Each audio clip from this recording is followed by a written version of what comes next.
I want to talk to you about this seat because Doug Jones and the Democrats have no business keeping the seat in Alabama. And what are we going to do to take it back? We're going to win an election come November of next year. There's no question. In 2017, I was Congressman Mo Brooks's campaign chair. We lost an election that year because K Street and the lobbyists and the establishment came down and got involved in our election. And, we ended up not doing what we needed to do. We ended up with Doug Jones and a leftist vote from the deep red state of Alabama. We can't have that again. No.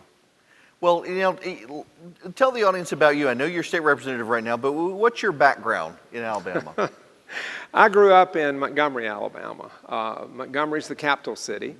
Went through the public schools there. My mom and dad met in Montgomery after World War II. My dad served right at 30 years in the U.S. Army and the Army Reserves.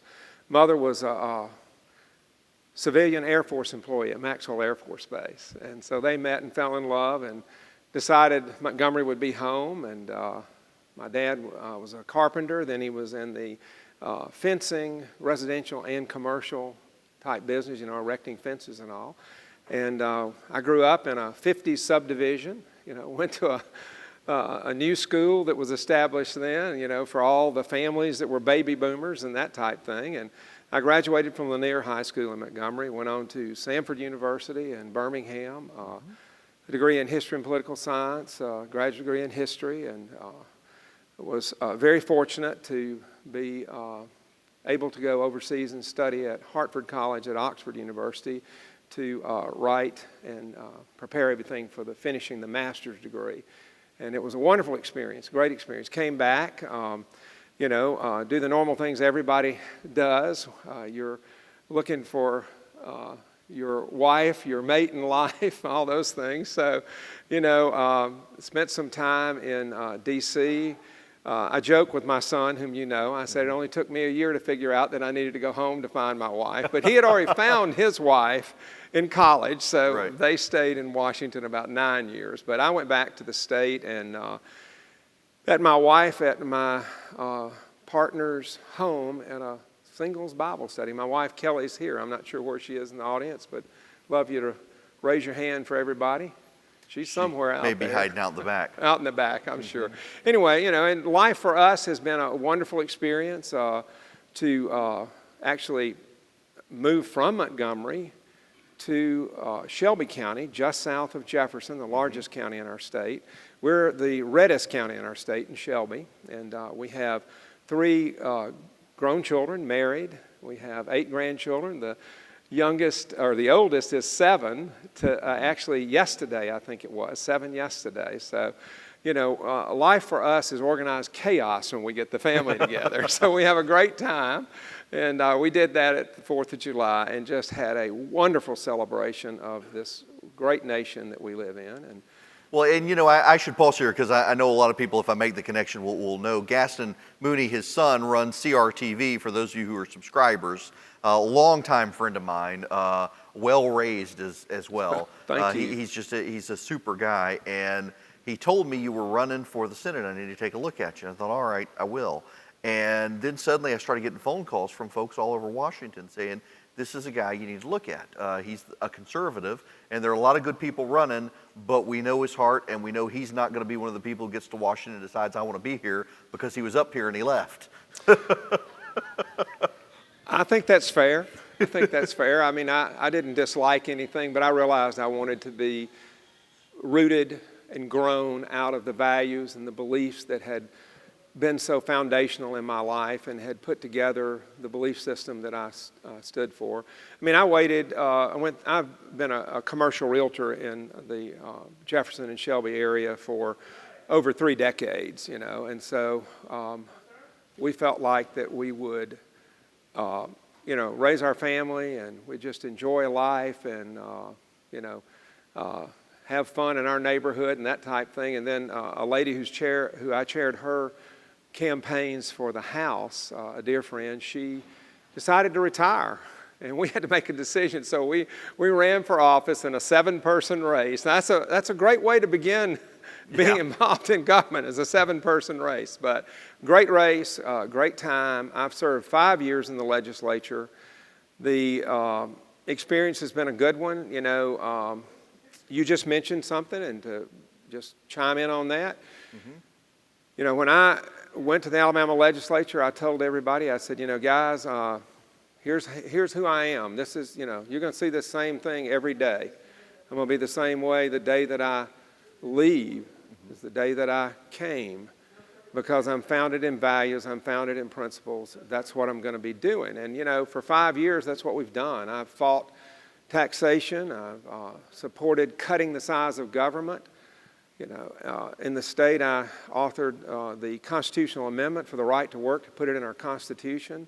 Was the House sponsor for our religious liberty, protecting the rights of all of us to worship as we choose, and allowing for the display of the 10 Commandments in our state in the appropriate constitutional way. As a sponsor of our Human Life Protection Act, I've been involved in small business economic legislation moving forward, because I'm a small business guy. You know, over 3 decades in the commercial real estate area have shown me so much about people, because you don't work with Boeing or all the big corporations, AdTran or whatever they are in our state. You're working with all kinds of folks. Sometimes it's a guy who needed a 100-foot office. Sometimes it was a person who needed, you know, 10 times that. Other times it could be 10 times that. I mean, varying things. And you learn about people, and you begin to realize that we're all walking down a road together. We're all trying to raise families. We're all trying to be better at what we do, serve people better, be better human beings, and be better Americans. And that's what it's about. Now, let me ask you about the pro-life legislation in Alabama, because you guys got savaged by the national media for taking a stand on life. Georgia, I guess, to some degree made it a little difficult for you, because they had put in an exception that Alabama did not put in, and the national media just tore the state apart. You would never know that Alabama had a pro-life female governor sign it into law, that it was just a bunch of old white men doing this in Alabama. Well, the sponsor of the legislation was a female Republican legislator from the Decatur area. So, I mean, women were involved. I mean, bottom line, I believe in protecting life from conception until natural death. That's protecting everything in life, all the way through seniors. We've got to do that. We've got to be a part of that. We've got to talk about it every day. We've got to be consistently firm in who we are and what everything is about to protect life. Because if we don't, what do we really have if we don't protect life? I don't think we have much.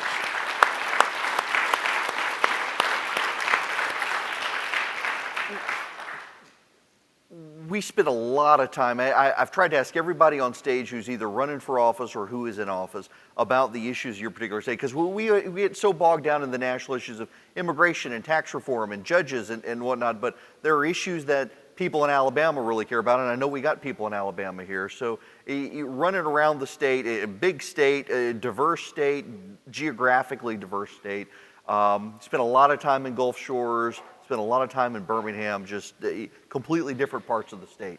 And what are the common themes around Alabama right now that people care about, other than why is this Doug Jones guy there? You know, the bottom line, when you get right down to it, Alabamians are about why I'm running for office. Alabamians is about the vision I have for America. It's all about our children and grandchildren. Our children and grandchildren, so precious. We've got to change what's going on in our country. We won't recognize this nation in a few years. And certainly what we leave our children and grandchildren will not be recognizable. It won't be as free as it is now. We won't have the liberty. Bottom line, in Alabama, people want to protect the Constitution. They want the Constitution to be what guides us, what moves us forward.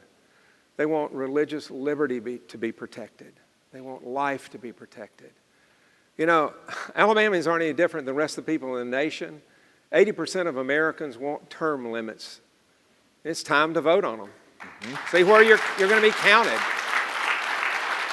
And vastly and strongly important to the people of the state of Alabama is what's happening at our southern border. We've got to support our president and protect the sovereignty of this nation and what's happening there. Illegal immigration, I was listening earlier to some of the people speaking and talking about it. I think Congressman Roy mentioned the cost and everything, and you look at it. We are going to be, by the end of this year, close to $215 billion that we're spending on people who are not citizens, who did not come to this country to be Americans, who are not a part of wanting to grow the economy of our nation, to grow the opportunity for prosperity, the opportunity for education, the opportunity to be a better person, to serve other people. They're here for whatever reason they're here, and it may be somewhat purposeful to them, but it's not for America. It's costing us a fortune. It's adding to the debt. I mean, we heard a lot about the debt in the last, week or so, but think about what we're doing daily and continuing to do. And I mean, I have to say, let's support the president. He pulled out the threat of tariffs, and he got the nation of Mexico to the bargaining table the next day. I don't know that we've had anyone who got the Mexican government to put 6,000 troops down on their southern border to try to help with the process, to promise that if what we're doing doesn't work, we'll do more. Changing it where we can send people back who've come over illegally so that we don't have to release them. Releasing them into our country is costing us a fortune with the benefits that they receive through tax credits and all these other things that go on in government. We've been a nation of entitlement, but it's not empowerment. We're not empowering anybody to become something when all we do is give away and give away. We've got to be about building our nation and building who we are and what we're about.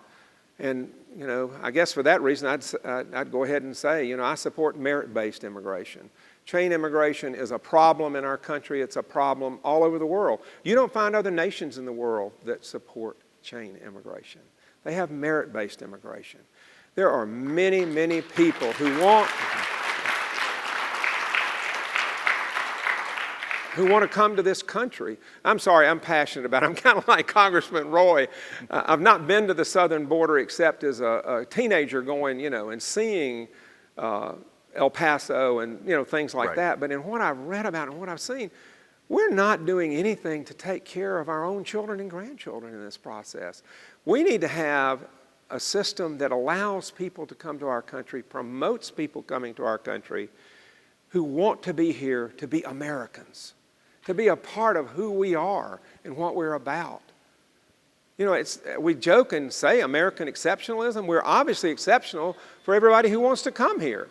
Yep. There's no other place in the world that people are crossing borders at the pace they're crossing our borders. It's happening that way. So, our nation is a great nation. We've been a nation that has been significant, if not the reason we won 2 world wars. Right.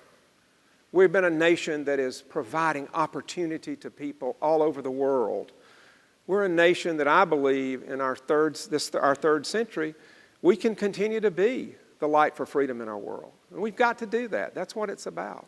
I completely agree. Now, all right, we got somebody leaving who's taking a phone call. Wow. Sorry about that. That's no problem. Nah, Sounds like the Alabama legislature, except it would be 10 times louder or maybe 100 times louder. You can tell people to turn off cell phone, but you can't make them do it. Now, let's get into the heart of this matter. You got a bunch of people running for the Senate in Alabama. What sets you apart from the field? I think what sets me apart is what I've determined to be when I got involved to start with. I'm going to be the same guy the day that I walk into the Senate and get measured for the Senate, that I'm going to be the day that I walk out. I'm not going to change. I'm not going to buckle. I believe in strong principles of constitutional government in our country. I believe in the right to life. The things I believe in are foundational values for Alabamians, and they're foundational values for Americans. I'm not carrying anything to America that we don't already have. Americans all over the country support and stand on these values that were put there by our founding fathers. We've got to support those. So, you just can't buckle. You can't quit. You got to keep going. You've got to stand up. And you've got to be who you are. And, you got to be willing to vote no. And occasionally, you may have to be one of those guys who says, it's time. We're shutting it down. This is important enough that we are going to protect our nation. We're going to put the future of our children and our grandchildren first, and not just be a vote that doesn't really mean anything. So, yeah, listen, you're singing my song there. I just want to be clear. So what you're saying is you're not going to grow in office like some of these people who get up there. I had somebody tell me this session in Montgomery, you're going to be remembered as kind of a hard-natured person. They may have used some other terminology that I won't use here. But I said, well, if that's why they remember me, that's fine, because, it's important that we stand strong on what we're about and what's made us who we are and what will make this nation great. And that, you got to go and not change. You can't go and, say you're something and then become something else. I mean, I don't have a desire to grow in office. I don't have a desire to stay in office. I desire to be what the founders intended, a citizen legislator. I still practice commercial real estate as I serve in the Alabama House of Representatives. Going to Washington, even though it's a full-time job in the sense of that you're doing that, our founders didn't intend for us to go and stay there for a long period of time. They intended for us to be citizen legislators who went, served, and came home. So I've signed term limits, pledges, and I mean to be strong on that. I'm going to be who I am, and if the folks say it's time to go home, then it's time to go home, and love Alabama, love our nation from Shelby County, and if not, serve 2 terms, and that's it. I believe very strongly in that. We've got to do what we've got to do to make that happen. Got to talk about it every day. It's just like immigration. We can't be quiet. We've got to be vocal. We've got to be passionate. We've got to be consistent, and we've got to do it every day. And we had a senator who, before he was brought into President Trump's cabinet, every day he enlightened us on immigration. He pointed out to us many years ago the problem that we are now experiencing in our country. And we've got to continue to do that. You can't just go and be silent. You've got to speak up. You've got to be a part of not just voting. The bottom line, the way that I look at it, every bill that comes up, I'm going to be offering an amendment about merit-based immigration on it to see if we can't do something about this process. And it's not going to matter to me what anybody says. Well, some of the Republican leaders in the Senate may be unhappy with you. Quite a few of the leaders in Alabama may have been unhappy with me. I've cast some votes that they weren't happy with. But that's who the people of my district are. I've voted who I am and who the people of my district are. Well, I guess one of my frustrations in Washington right now, particularly in the Senate side, is that the rules of the Senate empower individual senators to be equal, and yet both sides cede those rights to their leadership. And I think Republicans and Democrats alike have sometimes used the leadership on their side to abdicate their own responsibility, letting McConnell, for example, block some votes so Republicans don't have to take tough votes that conservatives might want. Same on the Democratic side. And we've gotten to this point now where we've empowered leadership at the expense of the senators, and we're giving up our individual senators' abilities to move legislation that the people in our states care about. I have to agree totally with you. Totally. We've got to, as Alabamians, go to Washington to represent our state and the needs in our state, and at the same time be conscious of the needs in other states. I believe more people in our own party need to join together to fight for common values, common principles, and common needs, and do it in a cohesive manner that's going to produce results. And I think I heard the governor of Tennessee say, you're going to basically win some and you're going to lose some. But you can't change. You've got to keep going. You've got to be who you are. You've got to be consistent. You've got to always be true to why you went and who you represent. Now I need to test your diplomacy. Auburn or Alabama? Go Bulldogs. I'm a Sanford Bulldog. That's very well played. 2 degrees from there. I mean, I obviously have my preference and all. We have 2 outstanding major universities in our state. Auburn and Alabama have obviously athletic programs that are renowned all over the country. There are some amazing people who are part of teaching, who are part of leading, who are part of coaching at those schools. But they wouldn't be who they are without the students who are there and the mamas and the daddies who raised those kids and sent them there to become productive, meaningful citizens in our state and to love our nation and to care about people and to serve people. That's really diplomatic. You know, I'll tell you the story because we didn't have a chance to chat before you came up on stage. In the 90s, when I was going to school here, was driving back home for Thanksgiving, and it was the weekend of the Auburn-Alabama game. And I'll never forget, this was back in the 90s when you still had the smoking and the non-smoking sections in fast food restaurants. And I go to a Burger King in Birmingham, and there is one Auburn family in the non-smoking section, standing room only in the smoking section, with Alabama fans who refuse to sit down in the non-smoking section with the Auburn fans. And you know, so I grew up overseas, and that was my real first eye-opening experience that, wow, this college football thing, it really is a thing. Eric, the first thing that happens to somebody when they move to Alabama, who you for? They want to know. They want you to declare that you're an Auburn Tiger or you're an Alabama Crimson Tide or something, you know. I mean, that happens all the time. It's just a part of the nature of the competitiveness of our state, whether it's sports, business, politics, whatever it is. We're competitive in our faith. We're competitive because we want to share that faith with other people. And, you know, I'd share it in this way. My faith is my compass. It's my prism. I see life through who I am and who graciously has given me eternal life, Jesus Christ. I make decisions in government based on my faith. I pay attention to the rule of law, just as Kerry said. I mean, the rule of law, you know, we need to pay attention to what's going on with these judges. Am I thankful that we're paying attention from the bottom to the top? You better believe it, because we need to stop having to deal with it at the bottom and carry it to the top. We just need to get it over with at the bottom. But my faith is huge to me. It's huge to people in Alabama. We are a state that believes so strongly in religious liberty. And it's just, as my dad taught me growing up, it was pretty simple. I'd say, why? Did you ever say why? I'd say why, and my father would say, son, it's your job to do the next right thing. And you know what? He was right. God always seems to work it out. I've taught it to my children. Hopefully they're teaching it to 8 grandchildren. And, you know, that's what it's all about. I typically just say because I'm dad. That's why.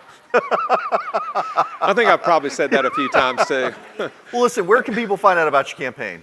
ArnoldMooney.com. I'd love for every one of you to go to that website and join in the team, ArnoldMooney.com. We're sharing a message with the people of the state of Alabama. We're excited about it. We've got great opportunity. And I think as they hear what we're about, who I am, what I will be and not change, and be the kind of person that I've said I'm going to be, then we're going to gain folks who give us momentum. We've had a tremendous time so far doing this. It's going to be a great experience, and I'd love to have every one of you folks on the Mooney team. It's ArnoldMooney.com, ArnoldMooney.com.